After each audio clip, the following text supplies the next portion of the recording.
Chicken मलाई बोटी बनाने का आज बहुत ही आसान तरीका आपके साथ शेयर करने जा रही हूँ। इतना मज़ेदार, चटपटा और डिलीशियस बन के तैयार हुआ था और इसे बोनलेस चिकन के साथ बना के तैयार किया है। फिर भी बहुत जूसी, टेंडर और मज़ेदार चिकन जो है ये हमारा बन के तैयार हुआ था। इसको आप रोटी, नान, पराठे किसी भी चीज़ के साथ खा सकते हैं। जिसके साथ भी खाएंगे ना, आपको ये चिकन मलाई हांडी खाने का बहुत ही मज़ा आएगा। स्मॉल पीसेस में इसको बना के तैयार किया था, जिसके साथ ये मलाई टिक्का बहुत ही कमाल का बन के तैयार हुआ था। तो चलें शुरू करते हैं अपनी आज की रेसिपी। बनाते हैं बहुत ही शानदार किस्म का चिकन मलाई टिक्का। इससे पहले अगर आप मेरे चैनल पे बिल्कुल न्यू हैं, फर्स्ट टाइम देख रहे हैं, तो प्लीज़ चैनल को सब्सक्राइब, लाइक और शेयर ज़रूर किया करें। कमेंट्स में बताया करें कि आपको रेसिपीज़ कैसी लग रही हैं। चिकन मलाई टिक्का बनाने के लिए मैंने लिया है एक पैन, और इसमें सबसे पहले हम देसी घी डालेंगे, जो मैंने 3 टेबलस्पून देसी घी के डाल दिए हैं। इसमें इतने स्मॉल पीसेस में कटा हुआ जो चिकन है ना, बोनलेस, ये डाल देंगे। ये 2 चिकन ब्रेस्ट थी जिनके स्मॉल पीसेस कर लिए थे, इनको डाल के तब इसको हम घी में फ्राई करना शुरू करेंगे। देसी घी में चिकन बनेगा ना तो बहुत ही लाजवाब बन के तैयार होगा, वरना आप इसको ऑयल में भी बना के तैयार कर सकते हैं। अब चिकन को हम बहुत अच्छे तरीके से फ्राई करेंगे। इसका कलर जब चेंज हो जाएगा, पिंक से वाइट हो जाएगा, तब तक हम इसको ऐसे ही फ्राई करते जाएंगे। इतना चिकन फ्राई करने के बाद अब इसमें हम चीज़ें डालनी शुरू करेंगे, जिसके साथ इसकी बहुत ही शानदार सी ग्रेवी और टेस्ट बन के तैयार होगा। तो सबसे पहले इसमें हम डालेंगे एक बड़े साइज़ का बारीक कटा हुआ प्याज, जिसको मैंने चॉप कर लिया था। प्याज डाल के इसको भी चिकन के साथ हमने फ्राई करना शुरू कर देना है, ताकि प्याज का जो कच्चापन है वो दूर हो जाए और प्याज की एक अच्छी सी खुशबू आनी शुरू हो जाए। तब तक हम इसको फ्राई करेंगे। फिर जैसे ये थोड़ा सा फ्राई होगा, प्याज का थोड़ा सा देखें कलर भी चेंज हो गया है और इसकी अब खुशबू भी बहुत ही शानदार आने शुरू हो गई है। इसका कच्चापन बिल्कुल दूर हो गया है। अब जब इतना हमारा चिकन पक जाएगा ना, तो फिर इसके बाद इसमें हम डालेंगे लहसुन अदरक का पेस्ट, जो मैं इसमें 1 टेबलस्पून भर के डाल रही हूँ। लहसुन अदरक डाल के तो इसको भी अब हम इसमें फ्राई करेंगे। अब ये लहसुन अदरक को भी हमने इतना फ्राई करना है कि इसकी भी जब तक अच्छी सी खुशबू नहीं आएगी, इसका कच्चापन दूर नहीं होगा, तब तक हम इसको भी इसमें फ्राई करते जाएंगे। यहाँ तक आपको रेसिपी थोड़ी सी भी अच्छी लग रही है तो प्लीज़ चैनल को सब्सक्राइब ज़रूर कर दिया करें और साथ ही अपनी फैमिली एंड फ्रेंड्स को शेयर भी कर दें। तो अब मैंने इसमें पानी डाल दिया, आधा कप के करीब पानी डाल के। तो अब इसमें हम डालेंगे मसाले।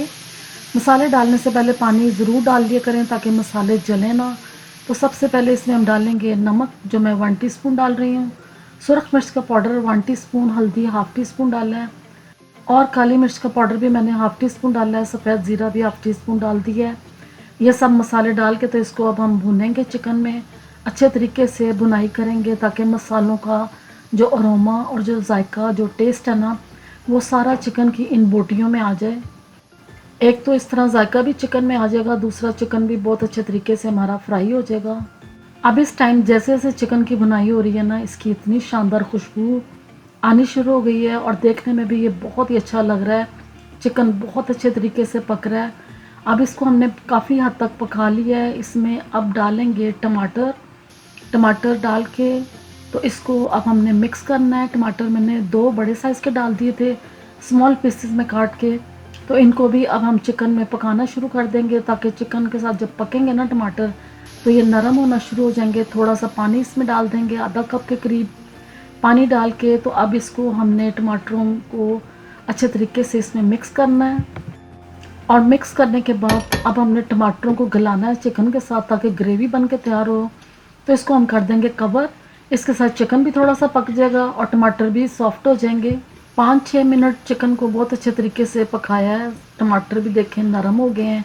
जैसे जैसे इसको मिक्स कर रहे हैं ना, टमाटर इसमें मिक्स होते जा रहे हैं, घुलते जा रहे हैं, तो इसके साथ एक ग्रेवी सी बन के तैयार हो जाएगी। इस चिकन की ग्रेवी को बनाने के लिए टमाटरों के अलावा इसमें अब हम डालेंगे दही, और दही मैंने आधा कप अच्छे तरीके से मिक्स करके डाल दिया है। दही डाल के तो इसमें भी अब हम इस चिकन को पकाएंगे। दही अपना पानी छोड़ेगा, इसमें भी चिकन बहुत अच्छे तरीके से पकेगा ना, तो बोटियाँ बहुत नरम और सॉफ्ट बन के तैयार होंगी। अब इसकी भुनाई के दौरान मैंने डाल दी कसूरी मेथी 1 चुटकी भर के, और इसमें काली मिर्च का पाउडर डालेंगे 1/4 टीस्पून बिल्कुल लास्ट में। और अब इसको हम मिक्स करेंगे। मिक्स करने के बाद अब इसको हमने बहुत अच्छा क्रीमी सा जायका देना है। जिसके लिए मैं इसमें एवेपोरेटेड मिल्क का यूज़ कर रही हूँ। ये बहुत ही थिक मिल्क होता है जिसका हम इस्तेमाल कर सकते हैं मलाई की जगह पे। और अगर आपके पास दूध के ऊपर आई हुई जो मलाई है वो है तो वो डाल दें, वरना आप इसमें क्रीम भी डाल सकते हैं। तो मैंने इसमें 2 टेबलस्पून के करीब जो ये मिल्क है ना थिक वाला, ये डाल दी है। इसके बाद इसको अच्छे तरीके से मिक्स करेंगे। मिक्स करने के बाद अब इसमें हम डालेंगे सब्ज़ धनिया, जो ग्रीन कोरिएंडर मैंने डाल दिया है 2 टेबलस्पून के करीब। ग्रीन चिल्ली एक लार्ज साइज़ की स्मॉल पीसेस में काट के डाल दी है। कवर कर देंगे इसको हीट ऑफ करके, और अब देखेंगे कुछ देर के बाद तो चिकन हमारा ऑलमोस्ट डन है। इसको अच्छे तरीके से मिक्स करेंगे। मिक्स करने के बाद अब इसको हम करते हैं डिश आउट। तो आप इसकी लुक देखें, कितना शानदार इसका एक एक पीस देखने में नज़र आ रहा है। बोटियाँ इसकी इतनी नरम, इतनी टेंडर और जूसी बन के तैयार हुई थी कि बड़े और बच्चे इसको आराम से खा सकते हैं। इतना शानदार और इतना मज़ेदार ये चिकन बन के तैयार होता है। आप इस रेसिपी को ज़रूर ट्राई करें, इंशाल्लाह आपको ये बहुत पसंद आएगी। वीडियो अच्छी लगी तो प्लीज़ चैनल को सब्सक्राइब ज़रूर किया करें। कमेंट्स में बताया करें कि आपको रेसिपीज़ कैसी लग रही हैं। अपना फीडबैक ज़रूर दें। मुझे अपनी दुआओं में याद रखें। अल्लाह हाफ़िज़।